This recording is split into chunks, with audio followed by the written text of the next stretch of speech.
Hello, I'm PJ Bishop. Welcome to my channel and the ongoing series with the Oakland A's. Here we are, August 1st, 2026. Trade deadline is completed. The draft has been completed. The Arizona Complex League has been concluded. Prospects have been promoted, demoted, maybe one or two released, depending on whether or not I couldn't demote them anymore, whatever the case may be.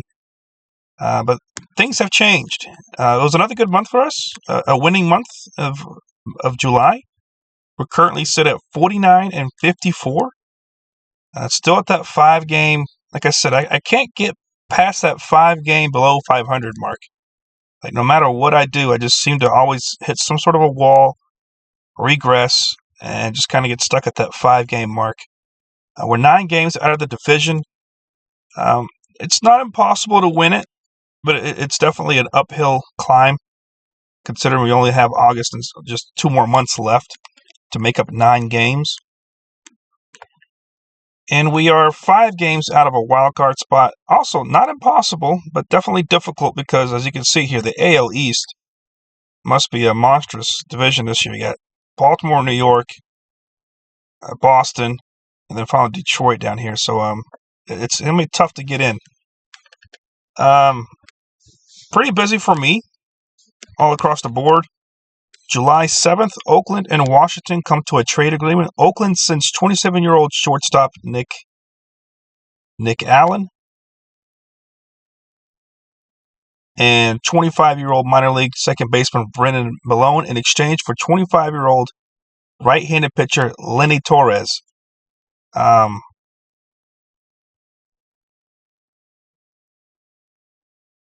So it was pretty so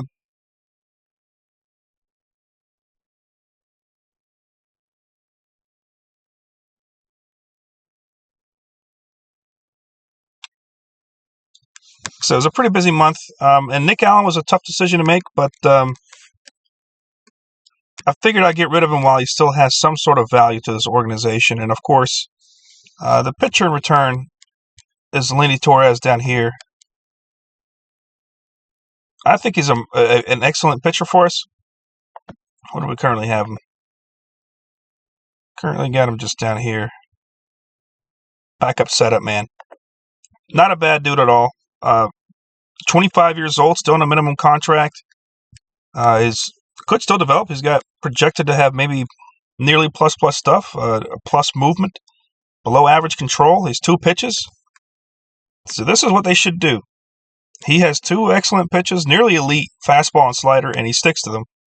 So that does raise his value, makes him really good, because he's only throwing his 2 best pitches, and they're both really excellent. For Washington, he was 3.54 for me, currently in 9 innings, 3.86. Not bad, but really, I think an excellent find in the middle of the season to help bolster my bullpen, which has been a major weakness this season. So left-handed pitcher Braden Quinn was optioned to AAA Las Vegas. Not quite ready for the pros or for the major league level. We'll see him hopefully next year sometime. Second baseman Max Muncy was activated from the IL. And Oakland and Detroit have come to a trade agreement. Oakland sends 33-year-old left fielder Seth Brown and 22-year-old minor league second baseman Dayer Baldayo in exchange for 32-year-old right-handed pitcher Kevin Gingle and 20-year-old minor league center fielder Luke Dickerson. Yes, I parted ways with Seth Brown. It finally came time to part ways with a solid veteran that we had. But I can't complain because in return, we get a new setup man. That's Kevin Gingle. Now, ratings-wise, nothing spectacular. Age-wise, nothing spectacular. I believe he was an all-star this year, so I traded Seth Brown, who's a good player, don't get me wrong, but he's aging. This guy's aging too, but my weakness, I can live with not having a left fielder that's slowly declining to a DH-only role in exchange for what's going to be my setup man for probably the rest of the year. I think that's a fair value trade to me, and it didn't cost me too much. Seth Brown is up, I think it was 32, 33. His contract is only going to get more expensive. because he's going to hit free agency. He's going to want some big payday. So I'd rather have this kid here. Really solid so far. Was much more solid for Detroit with a 1.47 ERA. Kind of struggling with us so far with this ERA of 6. So hopefully, as he gets better with us, maybe he's just got to settle in. Not quite sure what the issue is. I guess his changeup could be the issue. Maybe he's throwing his changeup way too much. And then left fielder Lazaro Armenteros was recalled from AAA Las Vegas. Right-handed pitcher Fernando Cruz optioned to AAA Las Vegas. That's right, Fernando Cruz, the long-time the guy that we got from Cincinnati. He's just not aging very well, and it's at least he was humble enough to get optioned and not decline it. Otherwise, he would have been probably traded or released. June 13th, 2024. Oh, that's not 2024, 2026. Oakland A's take on the Arizona Diamondbacks Black in a rematch of the 2025 Arizona Complex League Championship Series, in which Arizona won last year 4-3. So the Oakland A's and the Arizona Complex were looking for their second championship in 3 years. July 17th, left fielder Lazaro Armenteros optioned to AAA Las Vegas. Center fielder Clark Elliott activated from the IL.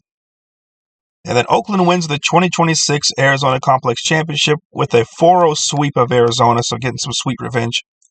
It's Oakland's second title in 3 years. So the Arizona Complex shows that I'm either drafting well or not sending my players up as quickly as the AI, which makes my teams more competitive. But I think it's a combination of both. I don't rush players.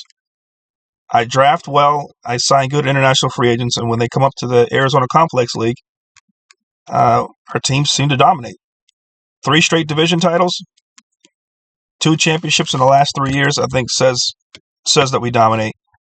And that will help because eventually those guys are going to move up the organization and hopefully on my roster. July 19th, relief pitcher Kevin Gingle and shortstop Jacob Wilson make the 2026 AL All-Star team. Very happy about Jacob Wilson. Has easily clear-cut been my best player for the entire season. Just an awesome rookie. Came in as a rookie, straight-up rookie. No action last year in September. No games ever played, and has just hit the ground running. Starting pitcher Wilmot Kimley, closer Danny Vasquez, and left fielder David Hidalgo make the All-Star Prospects team. So 3 of those make the Futures All-Star game. And then Oakland and the Chicago White Sox have come to a trade agreement. Oakland sends 27-year-old right-handed pitcher Stevie Emanuels and 22-year-old minor league center fielder Henry Bolte in exchange for 30-year-old right-handed pitcher Chris Paddock. Like I said, I am trying to make a wild card push this year. So I made some trades to get a little aggressive. I got a pitcher that I think is much better than Stevie Emanuels. I know, and he's only 30. He is a free agent this year. I don't think I can have the money to. So it's almost like a rental project. It's gonna also create a hole next year for my starting pitching. But I'm trying to win right now. I'm trying to get into the playoffs. Because once you get to the playoffs, anything can happen. As you see, the New York Mets got in on the last day. Not even the last day officially. They got in on an extra postseason, but not the postseason quite yet. Play out the rainout days, and they got in. And they're looking pretty good. They're looking pretty darn good.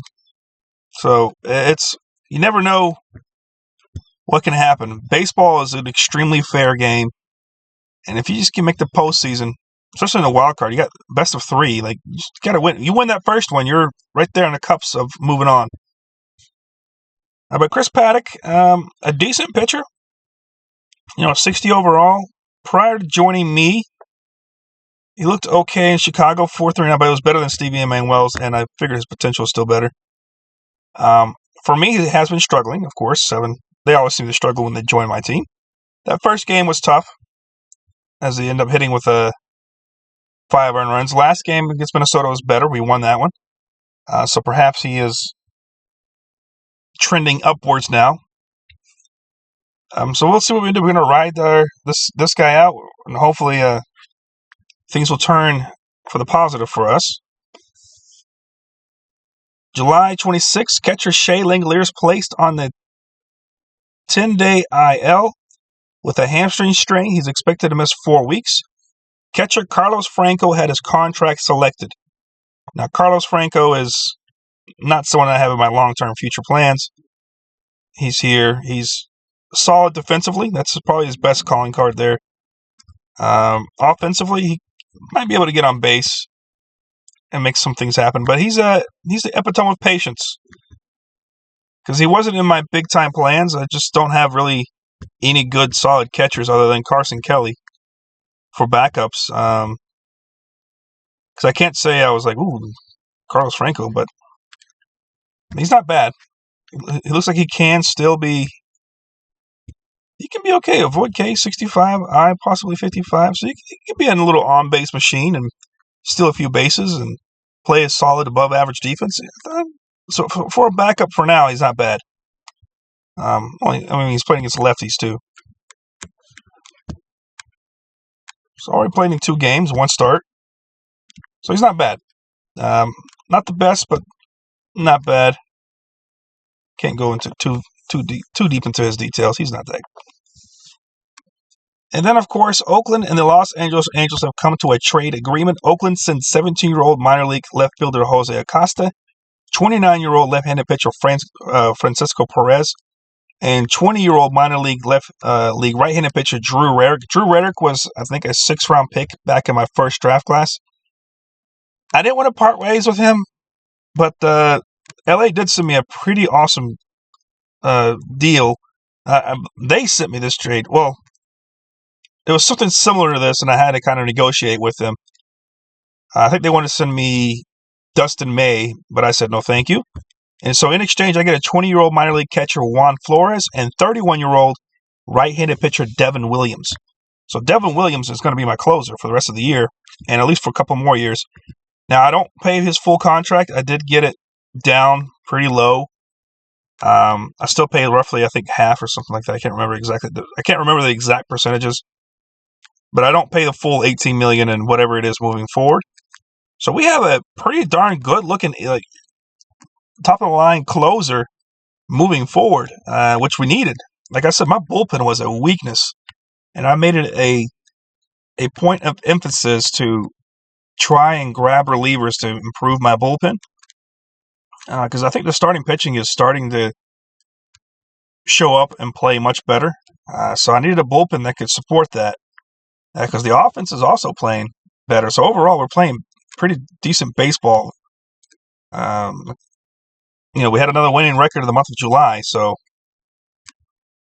I want to keep supporting it. If we could have a winning record in August and a winning record in September, that might be enough to push me into that wild card, or at least be playing meaningful games in that final week of the season.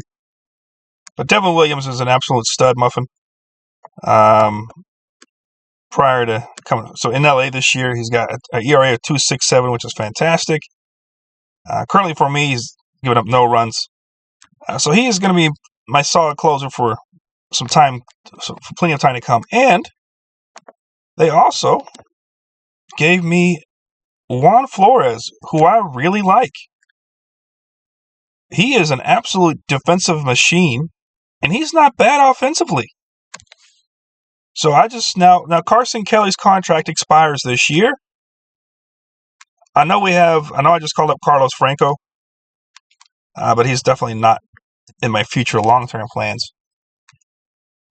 This is a really easy transition. I can go from Carson Kelly being my backup to Juan Flores, who looks like should be better offensively and better defensively.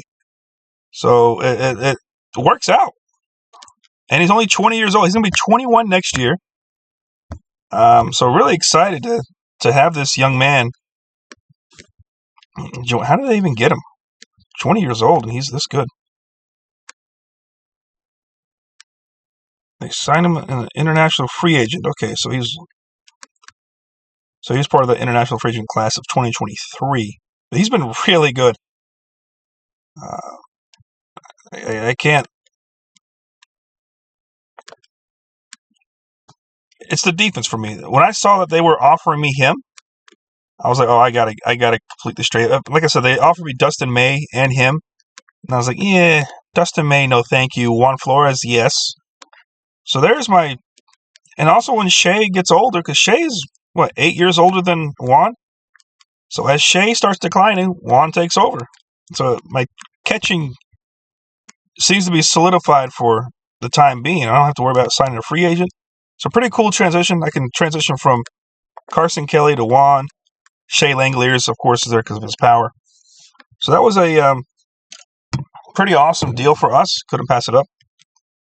Let's take a look at how we rank out here. So our offense is, like I said, we're not finally dead last in everything like we used to be. We're still in the bottom third area, but we're improving. We're a young team. We're getting there. We're improving. The pitching, like I said, this year has been a little on and off. Bullpen went from one of my greatest strengths in the entire organization and the entire league, like a top 5 last year, to currently dead last bullpen ERA, which is rather surprising. Defense has been so-so, even though all the players are capable of playing solid defense at their position. So I'm not really sure why that's kind of low. It doesn't really make much sense to me, because most of my guys are really good at their defensive positions. Like Max Muncy, as you can see here, he's finally improved a little bit. He's supposed to be a super stud. Look at that. Projected to be 75 overall. His power is still lagging behind. But anyway, let's take a look at what the pitching looks like now. There it is. That is the starting. Chris Paddock, Ryan Johnson. Ryan Johnson has finally settled in, but as you can see here, his potential has gone down from 65 to 55, which I kind of figured when he wasn't making any sort of improvement throughout the season. I was like, he must be a little lower rated than we expected.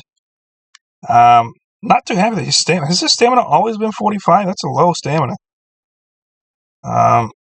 He's slowly moving towards a reliever role. What would it be if he was a reliever? Still just 55. But of course, his stuff would go up.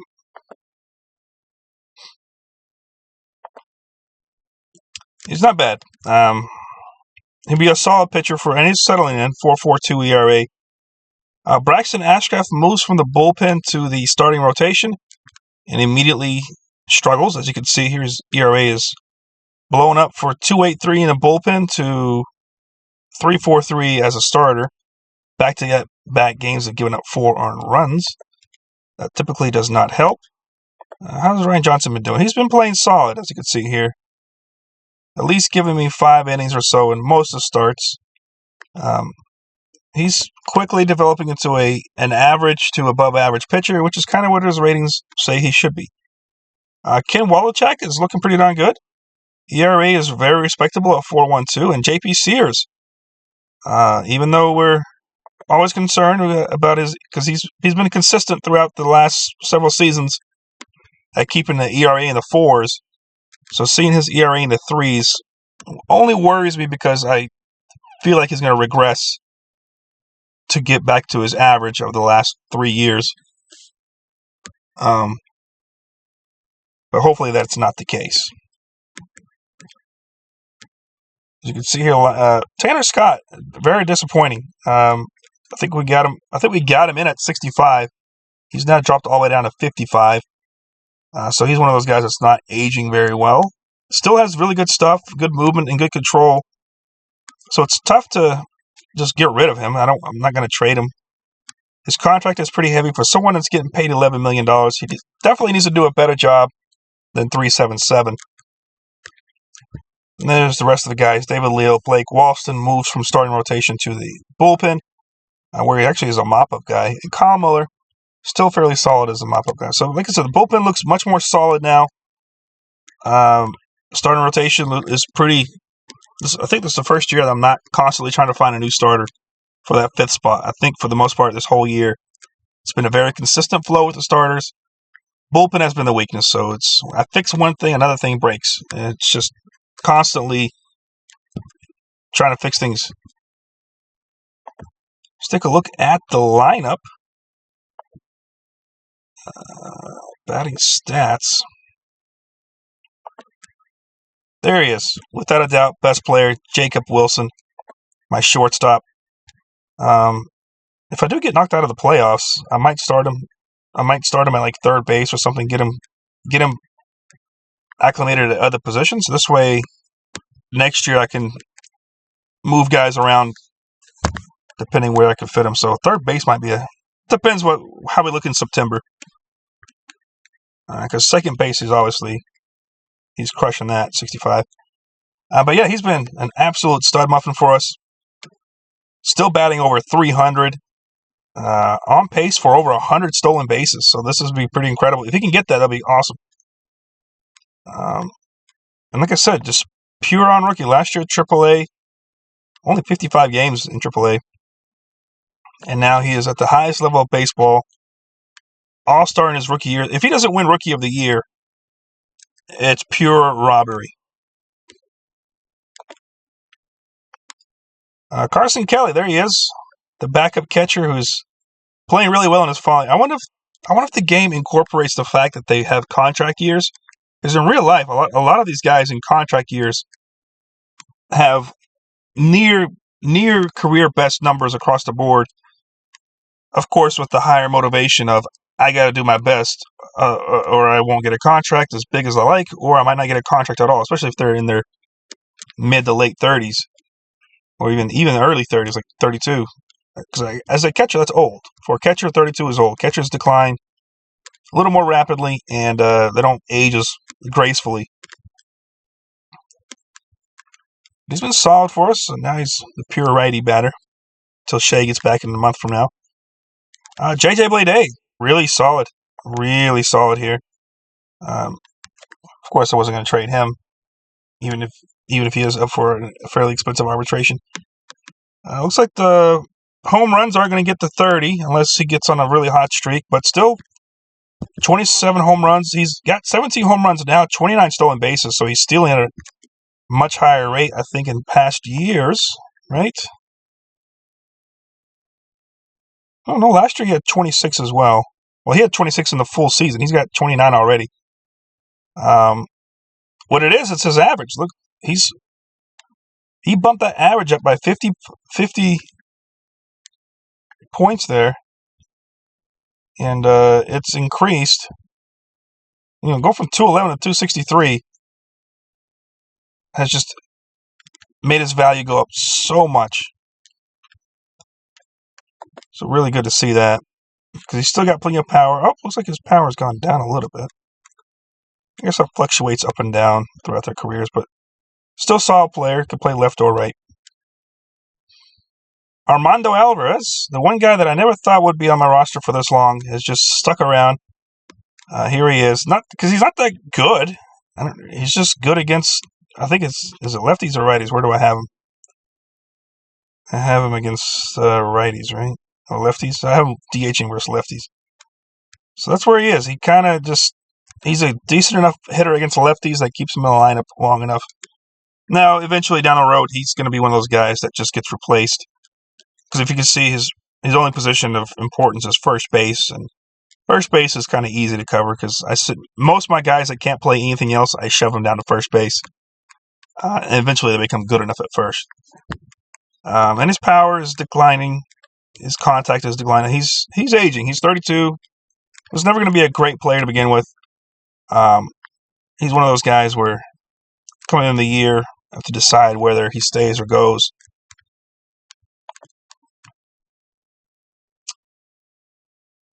And here's Tyler Soderstrom finally settling in. Looks like his power is going to just settle in right at 60. So he's on pace for exactly what I thought he would do. I thought maybe 40 home runs and batting 250. Looks like he's going to settle into 30 home runs and bat 250, which is, with 60 power, is kind of what I expect. And his contact, of course, and avoid Ks makes me think he's a 250 batter, and he is. So but still really solid from first base, 30 home runs. I can't really complain too much. Not the best player, but a solid player for now. I mean, eventually down the road, if we're talking about championship caliber teams, you're going to have guys that are average to slightly above average, maybe a little below average, whether batting eighth, seventh, eighth, ninth. So you're going to have those guys. But he's still got enough power. He still has enough power to bat in the middle, in the heart of the lineup. And there's Max Muncy. Max Muncy has been, again, one of those guys that came out of nowhere this offseason. He can still improve. He should be an on-base. Look at it. His on-base is over 400. He's an on-base machine. His average is pretty high now, too. His power is going to come because you can see it's 45 out of 55, so you can still project to get better power. That's why he's supposed to be a really good player. His contact's 60. His eye is nearly 70. Almost Juan Soto-like, just not quite as powerful. I wish he was a little bit faster. He'd be a little more dangerous on the base pass. But first base, second base, he's got that covered. Shortstop, I might send him out to third. Or I might even send him out to left field. Because, like I said, I want to get these guys whatever position they can possibly play. Let's get it all the way improved so we can start rotating guys all across the board, which makes whoever I call up from the minors a lot easier for me because I don't have to worry about what player I get because I have so many guys that can rotate to different positions. I can just get what I think is the best player instead of getting I have to get a shortstop because I have no backup shortstops. Because he's a backup shortstop. So is Jacob Wilson. If I can find another guy and stick him at short, I will. Matt McLain has played really well since I got him. I brought him in from Cincinnati, I believe. So Cincinnati and I have made some trades, and I think for me, he's absolutely been a slugging machine. He's got 9 home runs in 22 games versus 6 home runs in 62 games for Cincinnati. He has been an absolute monster. Look at that. 235 to 263, 301. On-base percentage, slightly lower, but his slugging percentage is out of this world. So I say so far that's a win in my department for me. And Brett Harris, solid numbers, still sitting around here. Again, he was one of those guys I didn't expect to hang around too long in the league, but he has because he just keeps playing solid. Excuse me. He keeps playing solid and he's valuable because he can play third, he can play first. So that makes you, the more positions you can play, the more value you have. And the fact that he is actually good on the base pass and pretty decent offensively just keeps him in my lineup. And everyone else is fairly decent. And I think, as you can see here, everybody's green, which means everybody has a starting role. Well, that's it for this video. I will see you at the end of August, and hopefully we keep creeping and crawling our way up the standings, and perhaps we can be a wild card contender come start of September.